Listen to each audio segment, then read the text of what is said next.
Welcome to the 2019 edition of Ethics for North Carolina School Occupational Therapy Practitioners. My name is Lauren Holohan, and I'm the consultant for occupational therapy and Medicaid at the North Carolina Department of Public Instruction. Each year, we offer an ethics course to support school OT practitioner professional growth and North Carolina Board of Occupational Therapy licensure renewal. Topics for these ethics sessions come from themes derived from practitioner questions and concerns that I encounter over the course of the year. So this year, as North Carolina moves away from a discrepancy model and toward the use of a comprehensive balanced assessment system for identification of students with specific learning disabilities, interest in a multi-tiered system of support, or MTSS, is growing among related service providers. This course will provide an overview of multi-tiered systems of support, which I will call MTSS mostly throughout this conversation, and we'll also look at the role, function, and ethical consideration for related service providers when they are supporting general education at each tier. So most of the information about MTSS in North Carolina that's included in this presentation comes from the website you can go to on your screen. That will take you to the live binder for North Carolina MTSS at the Department of Public Instruction. I really encourage you to investigate the tons of resources that are found there as an extension of this professional learning activity. And so MTSS is a thinking and organizational tool for improving outcomes for all students. In North Carolina, each school is the unit of implementation.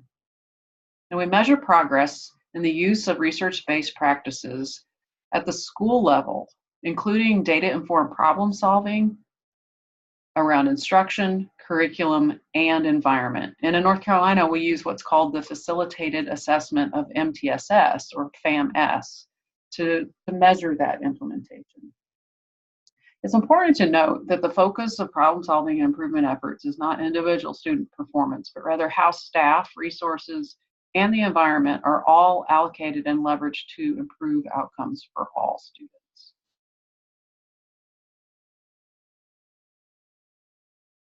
So to sustain school improvement in an MTSS framework, all stakeholders need to share these beliefs and commitments. So first, all stakeholders need to agree and commit to the notion that all students are capable of grade level learning with adequate support. We also need to agree that MTSS is rooted in proactivity and prevention. This is replacement of the wait to fail model. We also believe that the system utilizes evidence-based practices, particularly those that are known to be effective with the type of learning barrier that the students or groups of students are encountering. And the degree of support each student receives is based on their needs, and we know what their needs are through our examination of the data.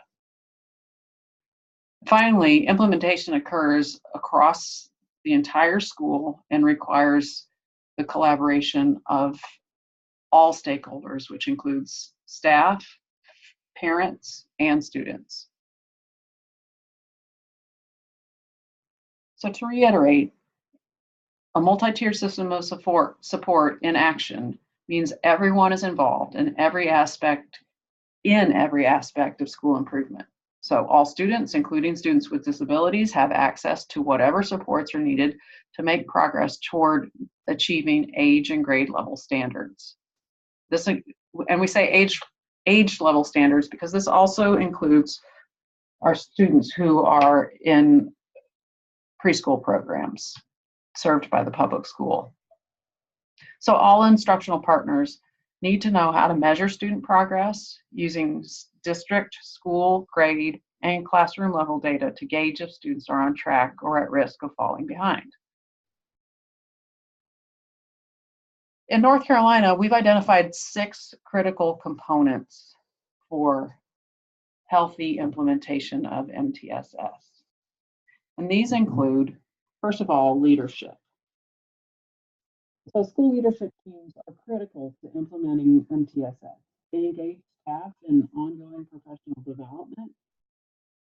For implementing MTSS, they plan strategically, and they model problem solving for school improvement. School leadership is also responsible for communicating the vision and mission of MTSS to all stakeholders, providing resources for planning and implementing instruction and interventions, and ensuring that staff have the data they need to do database problem solving, which we'll see in a minute is another one of these critical features. So having the infrastructure and capacity for implementation includes ongoing professional development for all staff, and which includes coaching with an emphasis on database problem solving and multi-tiered instruction.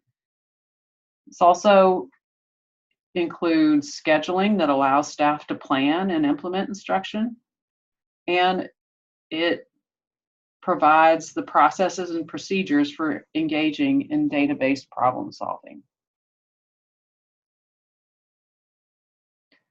The third component is communication and collaboration. So lots of initiatives, innovations, efforts fail because of lack of consensus, lack of feedback to the implementers. Stakeholders don't feel like they're being heard, and they're not involved in planning. In addition to including stakeholders in planning and providing continuous feedback, it's also important to build the infrastructure that we just talked about so that communication and work with families and other community partners is also taking place. Next, data-based problem solving is used to look at student outcomes across content areas, grade levels, and the tiers of instruction, as well as the use of problem solving to address barriers to school-wide implementation of MTSS. So in North Carolina, we use a 4-step problem solving approach, which includes defining the goals and objectives to be obtained, identifying possible reasons why goals aren't being attained, developing a plan for implementing evidence-based strategies to achieve those goals, and then evaluating the effectiveness of the plan. And this can be at the school, grade level, classroom, group level, or student level.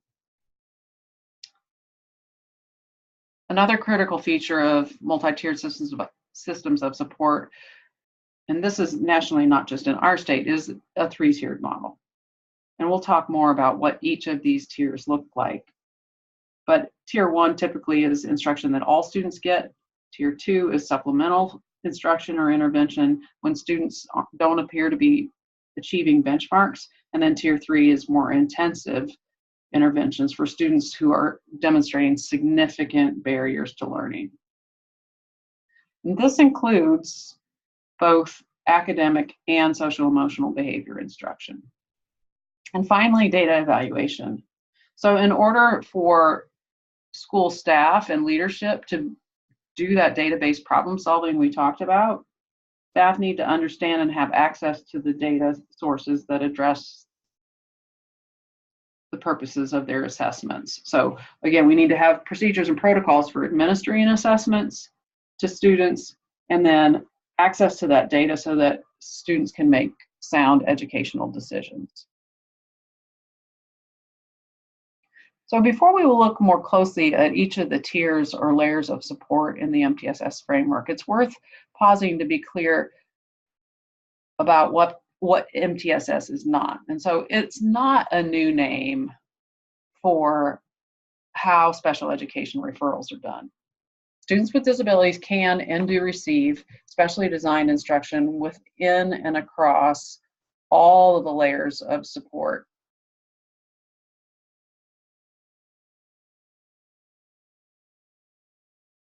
So according to IDEA, the special education law, specially designed instruction is uniquely designed and applied solely to provide students with disabilities access to the general education curriculum. So these aren't separate systems, nor is MTSS, again, a pathway to get to special education. Also, MTSS includes response to intervention or responsiveness to instruction, as we call it in North Carolina. MTSS includes RTI, which is the examination of student response to academic instruction, but is more than RTI alone. MTSS also includes problem solving to support students' social, emotional, and behavioral learning through frameworks like positive behavior interventions and supports. So this is a combined approach. We're not running separate systems looking at academic performance and behavioral or social emotional performance. We're looking at it all together under the MTSS framework. So let's then clarify what each of these layers or tiers of support in a well-functioning MTSS looks like. We're going to consider the who, what, and by what metrics we measure each layer.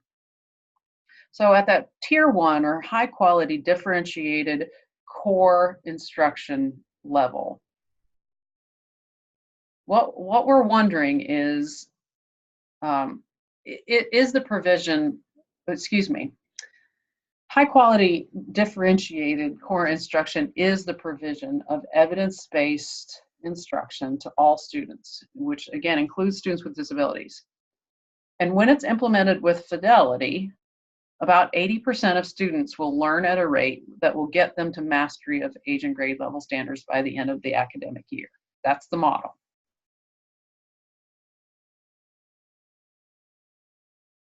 Supplemental instruction is the provision of core instruction plus what we call standard protocol interventions. So for occupational therapy practitioners, a standard protocol that we might be familiar with and possibly even coaching in a school on how to implement would be handwriting without tears. So for about 20% of students who are at risk of not meeting age and grade level standards, a standard protocol or supplemental instruction is going to be required. And then finally, intensive instruction, or tier 3, is that layer of support for students who aren't responding to a combination of core and supplemental interventions.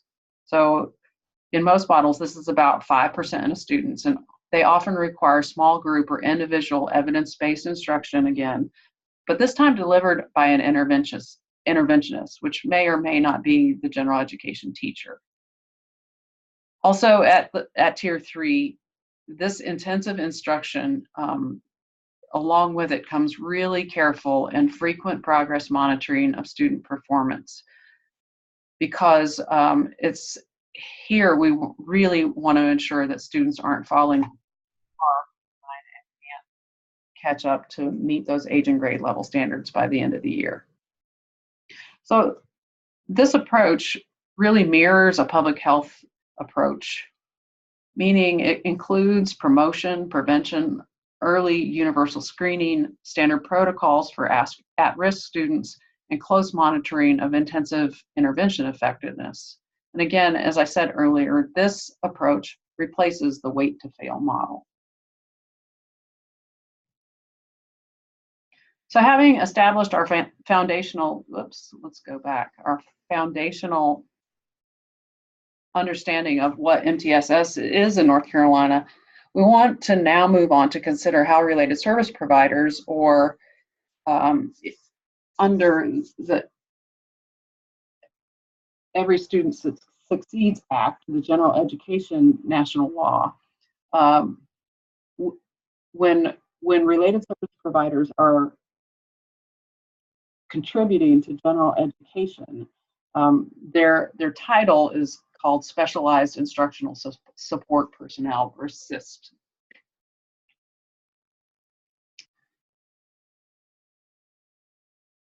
So again, here's our layered triangle. And remember, differentiated core is at the base of everything. It has to be differentiated because all students are part of it. Everybody gets high quality differentiated core. So this is what's happening in our classrooms every single day, academically and behaviorally. vertically and horizontally throughout all of our buildings. And so before we begin problem solving for lots and lots of individual students who are not learning at a rate needed to meet age and grade level standards, we want to ensure that we're providing high quality core instruction. On top of that, not cutting into or instead of are these supplemental and intensive supports, right? So students who aren't responding to core don't stop getting core. They continue to receive high quality core instruction, and we layer on top the additional supports as needed. And also, because these supplemental and intensive supports are very often costly and require additional space and materials and especially trained staff, we have an ethical obligation as a school district and as a school community to minimize the number of students who need them. High quality core instruction is the only and best prevention. So we're going to take a deeper dive into each of these levels or layers of support, starting with Tier 1, or high quality differentiated core instruction. So as specialized instructional support personnel, which occupational therapists who are supporting MTSS are, occupational therapy practitioners, what we're thinking here is we're kind of expanding and putting to full use what AOTA says in its standards of practice, as well as our state licensure rule and practice act describe as the client, right? And so we really are going to think about the entire population, the whole campus as our client when we're supporting Tier 1 in general education. And so as occupational therapy practitioners are designing supports for Tier 1 high quality core instruction, we might be helping school teams design universal screenings, positive social emotional behavior supports, and these are school-wide or grade level or classroom-wide. We might be supporting efforts to promote positive school climate and culture, and providing professional learning for educators, parents, and other school staff. I do just want to say that both our Practice Act and AOTA in the Occupational Therapy Practice Framework, Edition 3, and again, the Standards of Practice, include things like promotion of health and wellness to those who are at risk, as part of what we do both in evaluation, including disability prevention. And then in terms of defining services, we also include health promotion and wellness to enable or enhance performance in everyday activities, and also then prevention of barriers. So promotion and prevention are absolutely within the scope of occupational therapy practice. And these are some of the ways that we can think about doing that in the school setting. So again, we can help on the design side, on the teams thinking about planning and developing resources. When we think more about what an occupational therapy practitioner might actually do or deliver, we might be involved in data analyses of school-wide or grade level or classroom level student data. We might be, again, providing professional learning and also possibly some coaching. So, and topics might include things like professional learning around brain development or sensory and motor development, or cognitive social emotional development, mental health, how visual perception impacts handwriting and literacy, accessibility, use of assistive technology, universal design for learning, time management, classroom environment organization, right? We might be providing professional development around obesity prevention and embedding movement in the classroom. We might, and in addition to doing that professional learning in the context of, say, an in-service at a faculty meeting, we might also be serving on a curriculum committee or a facilities committee that is looking at new playground equipment, right? And so what we're, again, looking at with Tier 1 is the entire campus as our client. And so what then are some of the ethical considerations that come along with our work when occupational therapy practitioners are supporting CORE?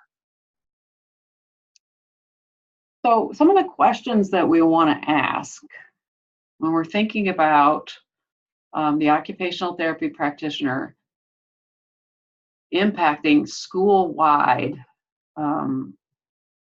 improvement for staff and for students, we want to think about what aspect of expertise does the instructional model at that school need? Is there a particular grade level where instruction really needs the expertise of an OT to help improve student achievement? Think about second grade, specifically with, say, where students are in their development of written expression. That's a year when lots and lots of drill and practice and systematic instruction in written expression occurs. Does a particular school need an OT to kind of inform and enhance what's happening with second grade instruction? We also want to think about, is there some aspect of the curriculum or some aspect of the environment that the OT expertise is needed to make improvements so that all students perform better? And again, remember, at this level, we can also think about what is it about the specific knowledge, skills, and abilities of an occupational therapy practitioner would really enhance academic and social emotional promotion of a healthy school climate, right? And what does the school need to help an OT to help prevent? So we're thinking about promotion and prevention at Tier 1. The other questions we've got to bear in mind as we think about some of the ethical and moral sort of particularly distributive justice principles as we're thinking about OT practitioners within an MTSS is how much OT time will be required to provide these general education supports? And then who will pay for that time? And we'll talk more as we go about how occupational therapy practitioners are paid, under what funding sources will impact their availability of time for general education versus special education services.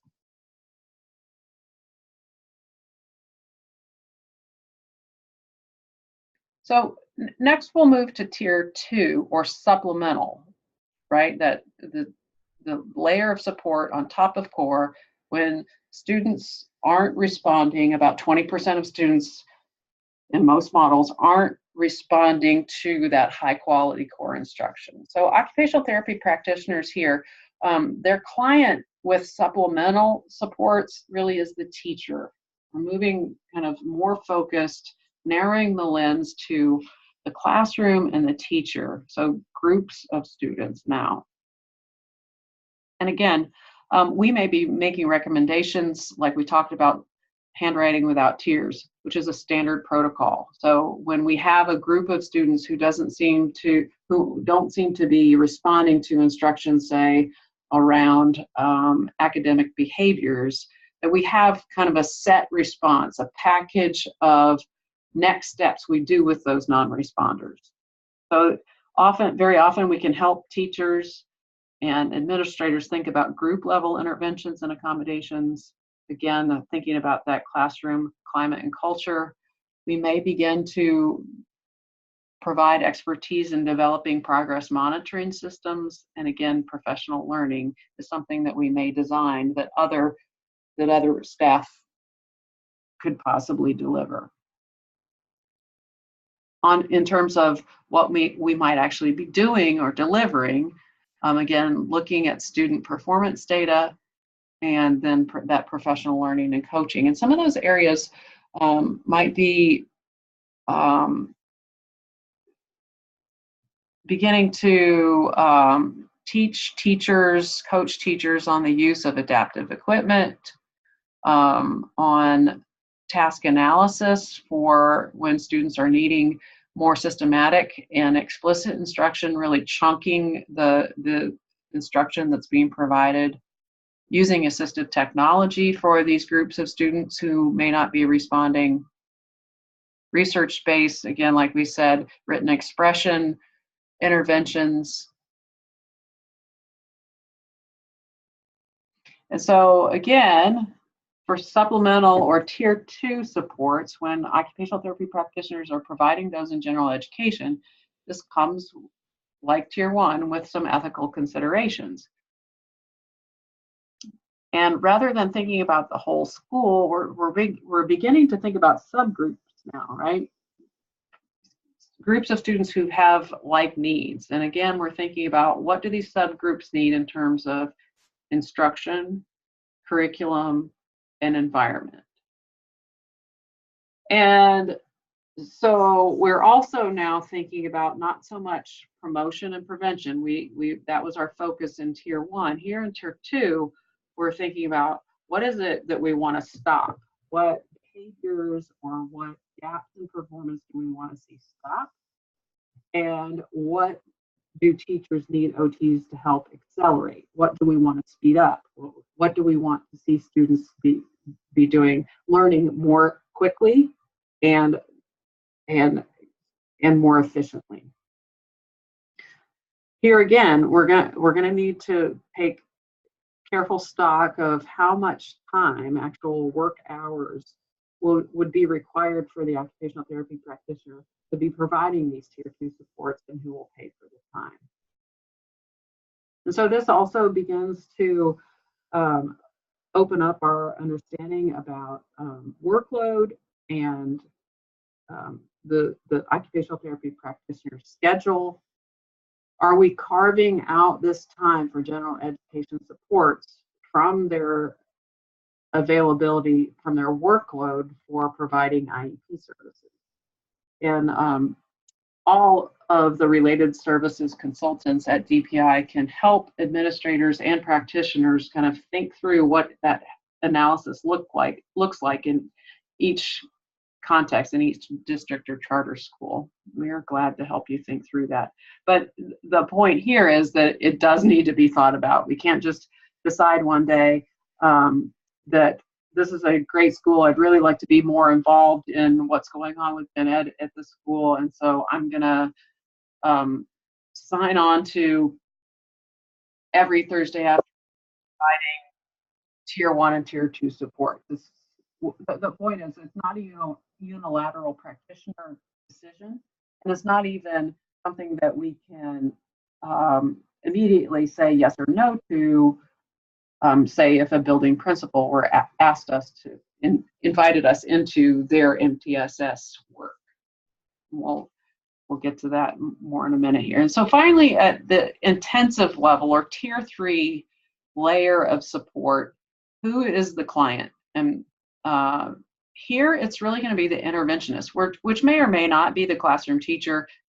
Sometimes it is. Often it is somebody like a literacy or math specialist who's providing intensive interventions to about 5% of students in most models who haven't responded to that high quality differentiated core instruction, plus the standard protocols and supplemental interventions. And they're going to need something much more individualized, small group delivery of these intensive interventions.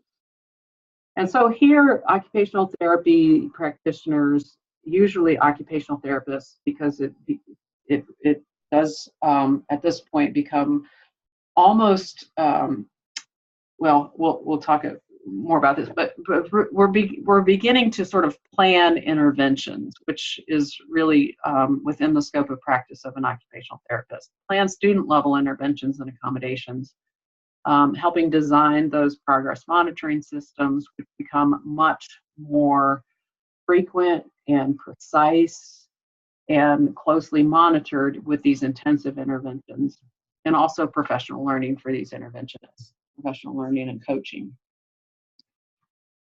This is the layer of support at which occupational therapy practitioners might have some direct student contact. Still, we're supporting the staff, the interventionists who are doing something intensive with instruction, curriculum, and environment. So the interaction that an occupational therapy practitioner might have with a student would be to model and then to coach an interventionist. But direct ongoing intervention with students by an OT would be really rare here. It would be rare that this would be an appropriate intensive intervention for two main reasons, really. First, according to national and state standards of practice and licensure rules, an OT has to evaluate a client and develop an intervention plan prior to initiating services. And that is not the model usually within the MTSS framework. The interventionists are the ones doing the lesson plans and providing those intensive interventions. The second issue is if the student requires ongoing intensive interventions from a specialist like an occupational therapy practitioner, which means they're requiring something specially designed, then school teams may be under the obligation to suspect this is a student with a disability under IDEA or Section 504, and as we all know, that sort of introduces a comprehensive educational evaluation. And so we just need to be very careful about the level of student contact we have across these tiers of support, and especially at this level, the ethical considerations then become sort of much more targeted. And the first question we would want to ask is, do the parents know that OT is involved in designing student-specific supports? And in a healthy multi-tier system of support, the parents absolutely would know. They would be the first to know that the teachers or the interventionist is seeking the knowledge, skills, and abilities of a specialist in order for the student to be appropriately educated. And then in terms of the interventions, what do these interventionists need? Again, we're thinking about stopping and or accelerating. We're stopping the slowness or the gap in the student's learning, and we're accelerating their progress toward age and grade level. We also here need to, in terms of how closely we're involved, how much time we're allocating to these intensive levels of intervention, need to have some, I think, not only like school-wide and grade level and even classroom and team level definitions of adequate response to intervention, but maybe as a community of practice of occupational therapy practitioners in that district. We also need to have sort of across our discipline as occupational therapy practitioners some very sort of reliable and working definition of adequate response. And this might be a a nice next step for a team of OTs working in a given district to kind of think about in response to this course. Also, as I mentioned, another major ethical consideration is do we have reason to suspect this is a student with a disability?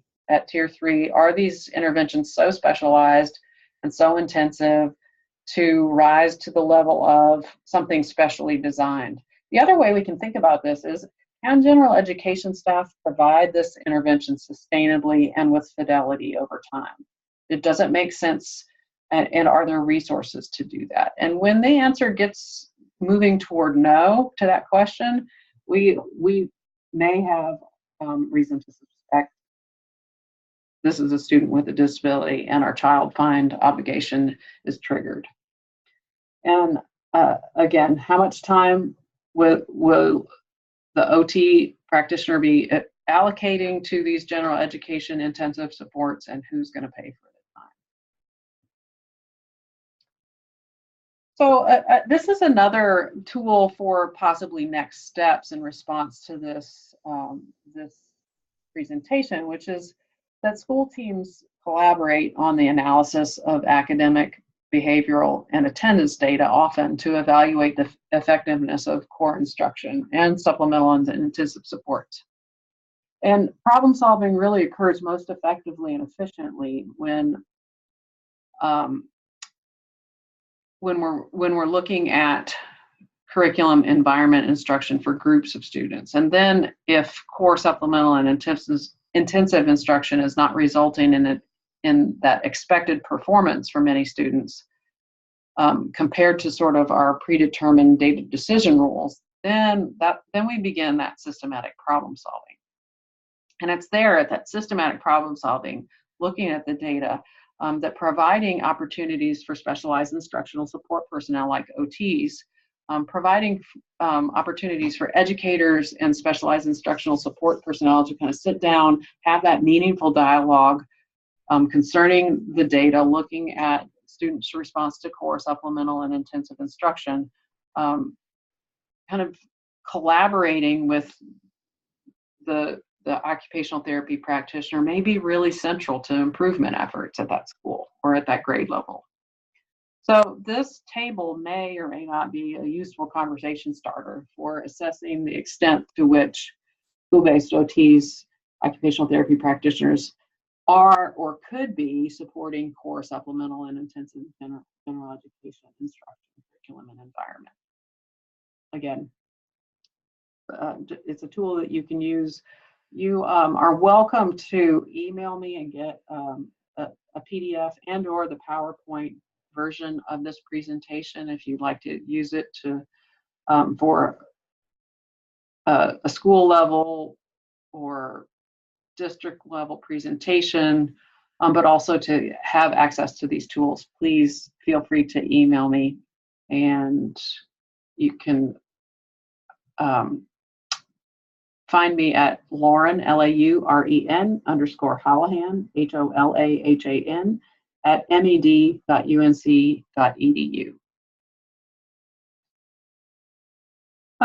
Just in terms of workload considerations, we've talked a little bit about it in those ethical considerations. We just want to make sure that the supervisor of the OT services has approved the allocation of practitioner time, that full-time equivalent, that means your work hours, has the supervisor approved the allocation of some of your FTE for MTSS services. That the answer to that needs to be yes. And if it's not, then we need to go ahead and get that approval, have the conversation, kind of provide the rationale for why a particular school is interested and needs the specific expertise in an OT for their school improvement efforts. And then part of that approval process, that conversation needs to include, does the OT practitioner actually have time available in their schedule to provide these general education supports? And if so, how much and when is that going to happen? And then under what funding sources will that practitioner be paid for that general education time? Because we do have an obligation as users of public funds to ensure that if somebody, say, is paid 100% with federal special education dollars, 100% of their effort needs to be applied to special education programs. So again, that's part of why we need to be having conversations with supervisors before we jump 2 feet into providing lots of MTSS support. It's not to discourage it, it's just to say it needs to happen in the context of good communication with superiors. And so here is a scenario, and to help apply some of what you've heard in this session so far. So listen to the scenario as I read it, and then pause the recording. And just jot down, take 5 or 7 minutes or so to jot down or discuss with colleagues, if you're listening with a group, your responses to the 2 questions at the bottom. And so the scenario is a middle school where you serve 17 students with IEPs has asked you to join their weekly MTSS data team meetings after school on Tuesdays for 90 minutes. This team's concerned about the school's attendance and discipline data. And some team members are thinking that student engagement is being negatively impacted by the physical environment, and think that as an OT, you may be able to contribute to the problem solving around how environment may be impacting behavior and engagement. And so again, pause and consider these 2 questions. What are your next steps? And then what ethical considerations apply here? And you can go back to those 3 slides specifically that had those kind of tan yellow boxes with the ethical considerations to help guide your thinking. So pause again for 5 to 7 minutes, and then restart the recording, and we'll move on to the next slide.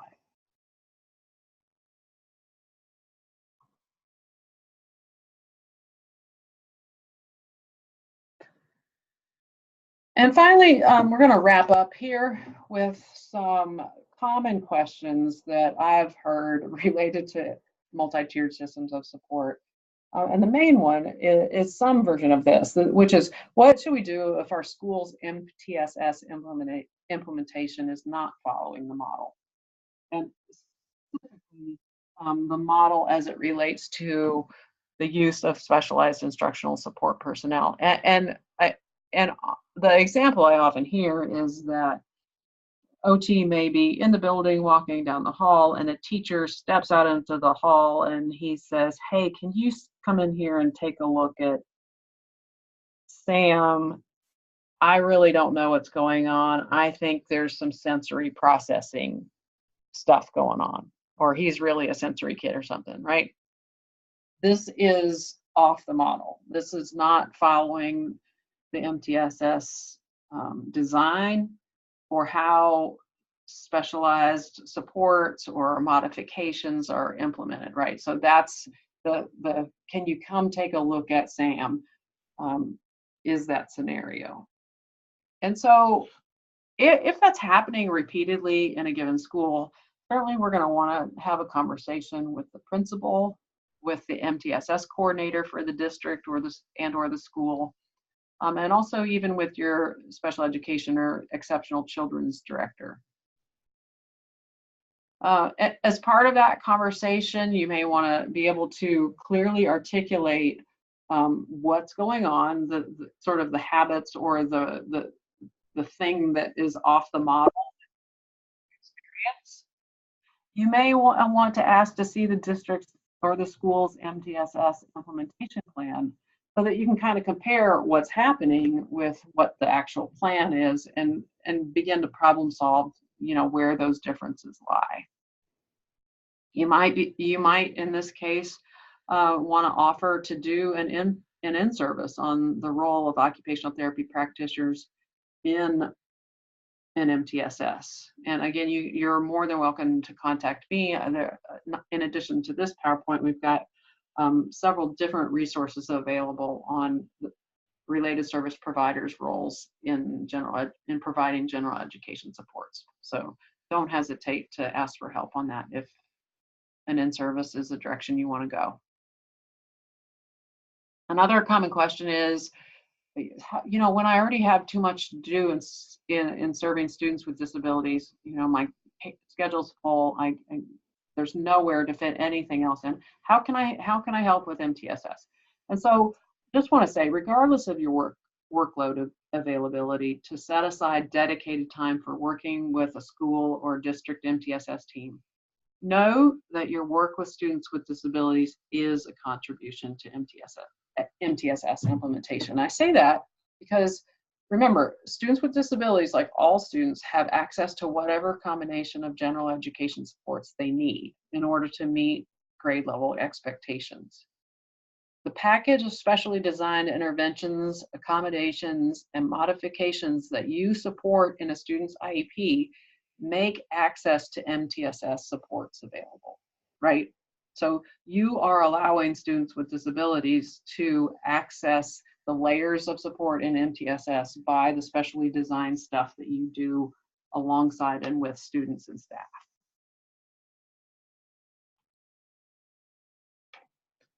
And then finally, this is actually not a question that lots of people ask me, but I think it is a question of sort of national and professional scale, which is how will we know if occupational therapy's contribution to school and district MTSS efforts are effective? How are we going to know that we are actually adding value to what's happening in general education under the multi-tiered system of support framework? So again, a question of national and professional scale will likely require more than a few dissertations to answer this question. But in the meantime, I think some of the ways that we can begin to support measurement of OT effectiveness in MTSS could include things like documenting the time, the type, and location for each episode of our MTSS participation. We can be documenting the number of staff that we provide professional learning or coaching for. We can be documenting the number of students impacted by the OT contribution at each tier. We can be tracking targeted staff and student performance data following that OT involvement, right? So we could be measuring things like staff implementation of a sensory smart classroom management strategy that we've done training on. Or we might be tracking student performance on written expression assessments after we've provided professional learning and coaching around use of a given standard protocol for handwriting, right? We want to begin to make some connections between staff and student performance and what we're doing with these general education supports. And again, some of that, just the real kind of mindful documentation of what we're actually doing in much the same way that we document services for students with disabilities. And we develop documentation systems that are showing what we're doing, how much we're doing, how often, how long, and then, you know, what is the fidelity and the performance response by students and staff.